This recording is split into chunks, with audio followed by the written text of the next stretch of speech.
അപ്പോൾ മോയിൻകുട്ടി വൈദ്യര് പറയുകയാണ്, ബദറുൽ ഹുദാ ഇറങ്ങി വരികയാണ്.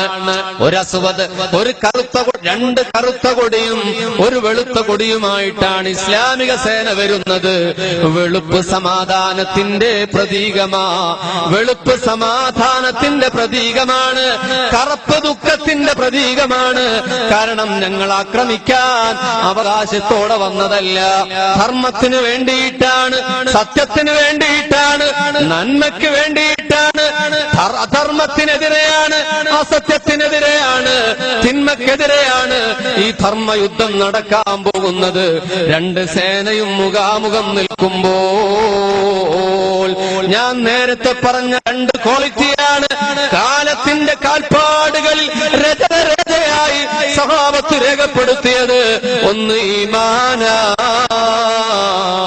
ഒന്ന് അമാല. രാവ് ഏറെ ചെല്ലുകയാണ്, സഹാബത്ത് പതിയെ പതിയെ കിടന്നുറങ്ങാൻ തുടങ്ങി. ആ സമയത്താണ് ഹബീബ് സല്ലല്ലാഹു അലൈഹി വസല്ലമ എഴുന്നേറ്റിരുന്ന് ദുആ ചെയ്യുകയാണ്. കരഞ്ഞ് കരഞ്ഞ് പുന്നാര നബി കരഞ്ഞുകൊണ്ടിരിക്കുകയാണ്. നാളെ കിഴക്കൻ ചക്രവാളത്തിൽ ഉശസ്സുണർന്നാൽ,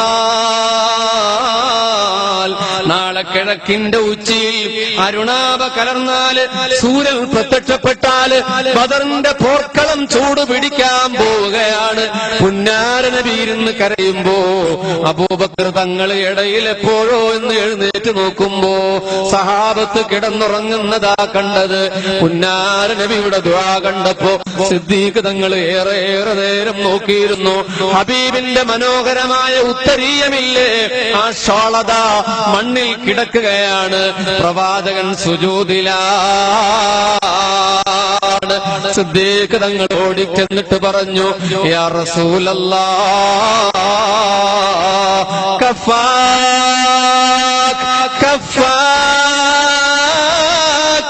യാ റസൂലല്ലാഹ്, മദിയാക്കു നബിയേ, മദിയാക്ക് നബിയേ. എന്തോ ഒരു കരച്ചിലാണ് നബിയേ, എനിക്ക് സഹിക്കാൻ പറ്റുന്നില്ല നബിയേ. അങ്ങേ റബ്ബ് വെറുതെ വിടില്ല നബിയേ, വെറും കൈയോടെ വിടില്ല നബിയേ. കരച്ചിലൊതുക്ക്. പ്രിയപ്പെട്ടവരെ, മണത്തലയിലെ യുവാക്കളെ, വിദൂരങ്ങളിൽ നിന്ന് ഓടിയണഞ്ഞ ഞാൻ അറിയുന്നവരും അറിയാത്തവരുമായ പ്രിയപ്പെട്ടവരെ, നമ്മുടെ നിലനിൽപ്പിന് വേണ്ടിയിട്ട്, ലാ ഇലാഹ ഇല്ലല്ലാഹയുടെ അസ്തിത്വത്തിന് വേണ്ടിയിട്ട്, ഇഖാമത്തുദ്ദീനിന് വേണ്ടിയിട്ട്, ചരിത്രത്തിന്റെ സോണിമ പൂത്ത ബദറാണ് നടക്കാൻ പോകുന്നത്. നാളെ ഹബീബ് വിങ്ങിക്കരയുകയാണ്. സഹാബത്ത് കിടന്നുറങ്ങുമ്പോ പാതിരാത്രിയിൽ എഴുന്നേറ്റ് സുജൂദിൽ വീണ് പുന്നാര നബി കരയുമ്പോ ഏത് വിഷമത്തിലും ആശ്വാസമായ സിദ്ദീഖ് തങ്ങൾ പുന്നാര നബിയെ അങ്ങ് കെട്ടിപ്പിടിച്ചു. സിദ്ദീഖ് പുന്നാര നബിയുടെ കവളിൽ ഉമ്മ വെച്ചു.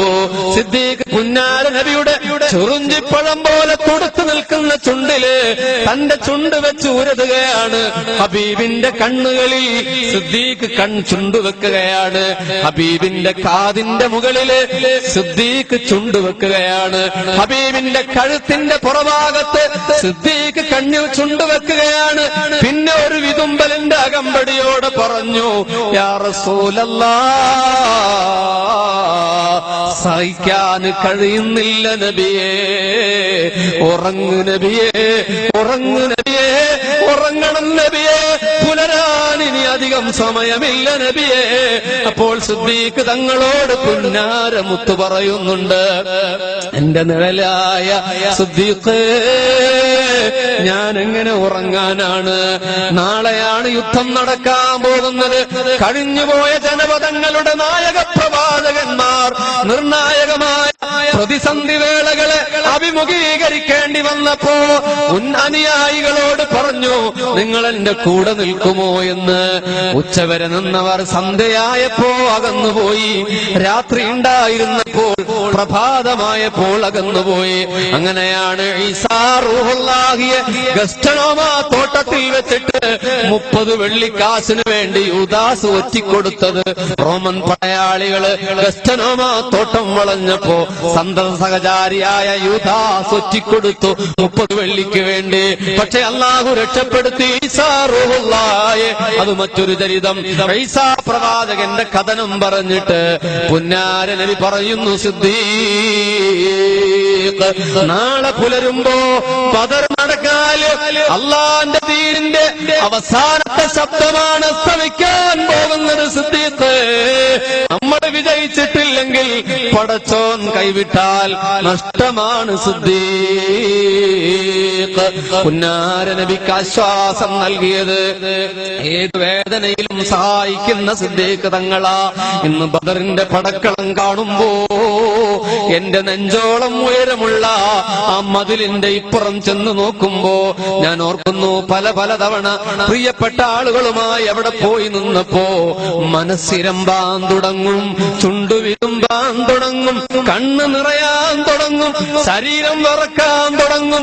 നമ്മൾ ആലോചിക്കും, 14 നൂറ്റാണ്ട് മുമ്പിന്റെ ഒരു പട്ടാപ്പകല്, റമദാനിന്റെ 17ന്റെ പകലിൽ ഇവിടെയല്ലേ ബദരീങ്ങൾ ഏറ്റുമുട്ടിയത്, അഠരാടിയത്, 1000ഓളം വരുന്ന സേനയോട് വാളുകൾ ചടൽക്കാരം ഉണ്ടാക്കിയത്, കുതിരകൾ അമറുകയും ഒട്ടകം കുതിക്കുകയും ചെയ്തത് ഇവിടെയല്ലേ എന്നോർക്കുമ്പോ കോരിത്തരിക്കില്ല മോമിനെ.